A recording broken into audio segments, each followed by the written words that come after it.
السلام علیکم ورحمۃ اللہ وبرکاتہ۔ تختی نمبر 11 کھڑا زبر، جیسے ہم نے پڑھا تھا زبر کو ہم نے بغیر کھینچے پڑھا تھا، با زبر با،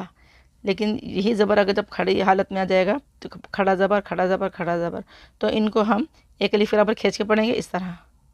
با کھڑا زبر با، اس کا جوڑ کیا ہے با کھڑا زبر، اس کا رواں ہے با، جوڑ ملا کے ساتھ ملا پڑھیں گے با کھڑا زبر با، تا کھڑا زبر تا، سا کھڑا زبر سا، جیم کھڑا زبر جا، ہا کھڑا زبر ہا، خو کھڑا زبر خو، دال کھڑا زبر دا، زال کھڑا زبر زا، رو کھڑا زبر رو، زا کھڑا زبر زا، رو کے اوپر جب زبر کھڑا زبر آئے گا تو رو کو موٹا پڑھیں گے، زا کھڑا زبر زا،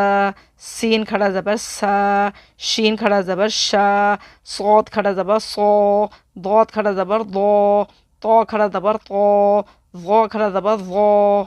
یہ موٹے حروف موٹے ہی پڑھے جائیں گے۔